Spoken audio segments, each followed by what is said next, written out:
20 гасырның 1959 елы истәлекле вакыйгаларга бай ел. Магнитогорск металлургия комбинатында руда ташучы тимер юл составларын вагонкалар белән тәэмин итүче Галәү һәм төзелештә эшләүче Насиха Хабировлар гаиләсенә кабат шатлык, бәхет өстәлә.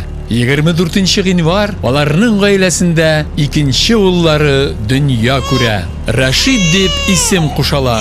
Димәк, батыр, кыю, зирәк, туры юлдан атлаучы. Рашидкә ярты яшь тулганда Хабировлар гаиләсе туган якларына, Татарстан Республикасы Мөслим районының Елгабаш авылына әйләнеп кайта. Урта белемне Рашид Симәк урта мәктәбендә ала, 1981 елда Казан төзүче инженерлар институтын тәмамлый.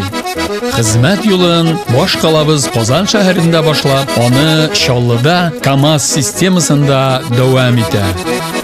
Бүгенге тарихи бийеклектән чыгып карасак, яр Чаллы КАМАЗ чыннан да тормышка ашкан хыял. Бөркетләр канатын сынаучы текә кыя ул.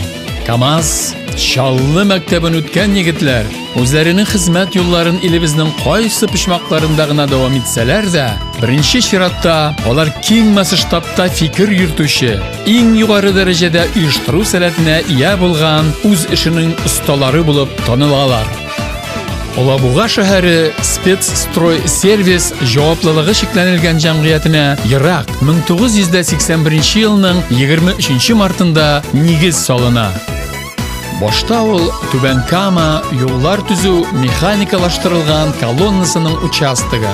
1986 елда үз исәптәге юллар төзү участогы итеп үзгәртелә. 1988 елда оешмага шат йөзле, тапкыр сүзле, спортчылардай нык гәүдәле энергиясе тышка ташып торган егет җитәкче итеп билгеләнә. Бу Мөслим районы Елгабаш авылы егете Рашид Галәү улы Хабиров. Шушы елдан башлап Рашид Галәү улы Хабиров гаиләсе белән Алабуга шәһәрендә яши.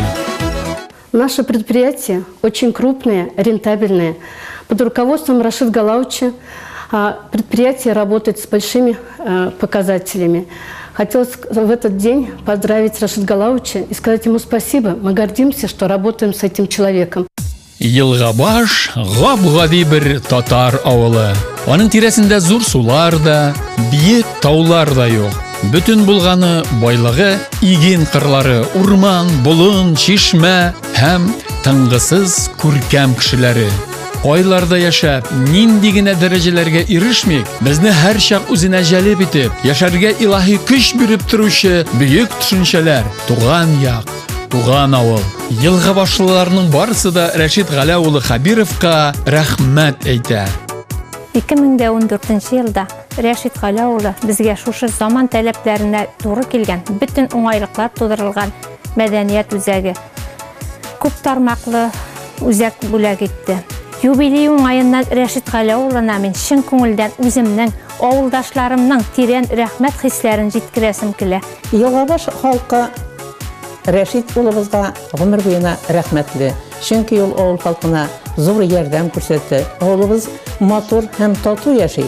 Шунлыктан аның хезмәтен бәяләп зурлап торабыз. Искә алабыз. Без аңа эшендә уңышлар телибез, сәламәтлек телибез, гаилә бәхете телибез.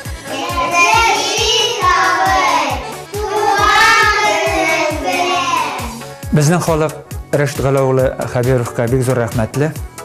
Аңа, гаиләсенә Аллаһы Тәгалә исәнлек, саулык бирсен. Авылларыбызда электр, газ, су бар. Урамнарыбыз асфальтлы. Мәктәбе, клубы, мәчетләре бар. Барсы да аның хезмәте белән эшләнде. Рашидны табып, тәрбияләп, үстереп, күкрәк сөтләрен имезеп үстергән Насиха аның гомерләре озын булсын, рәхәттә үтсен калган гомерләрдә. Һәм дә балаларның нәүбәтен күреп яшәргә насыйп итсен. Котлыйм, рәхәт яшәсеннәр, оҙаҡ яшәсеннәр, сәләмәт булсыннар, тигеҙ яшәсеннәр, бала ҡайғылары күрмәсеннәр. Хөрмәтле Рашид Галәүч, сез безнең инде иң ихтирамлы, хөрмәтле кешебез буларак, Без сезне ихлас күңелдән хөрмәт итәбез. Һәм инде шушы юбилейгыз алдыннан сезгә рәхмәт сүзләрен җиткерәсебез килә. Чөнки сезне кебек татар җанлы, авыл җанлы, шушы нигезне ныклыгын һәм инде аның үзе аркылы үткәреп, һәм инде аның ярдәм итә торган кешеләре әлбәттә республикабызда, җөмһүриятебездә бик азлар гынадыр. Без сезнең белән горурланабыз. Без сезгә ихлас күңелдән рәхмәтебезне җиткерәбез. Киләчәктә Алла Тәгалә сезгә хәерле тормыш биреп, эшләгән эшегезнең куанычына күреп, матур итеп хөрмәттә яшәргә насыйп итсен. Сезгә саулык, сәламәтлек, иң рәхмәт сүзләрен җиткерәбез. Барлык мөселманнар һәм шәхсән үзем исемнән сезне чын күңелдән шушы юбилейгыз белән тәбрик итәм. Рәсәйнең һәм Татарстанның ат казанган төзүчесе, Алабуга шәһәре һәм Мөслим районының почетлы гражданы Рашид Галаулы Хабиров ата-бабаларыбыздан килгән иң күркәм сифат, кешеләргә ярдәмчеллекне югалтмыйча, үзенең тормыш юлын дәвам итә.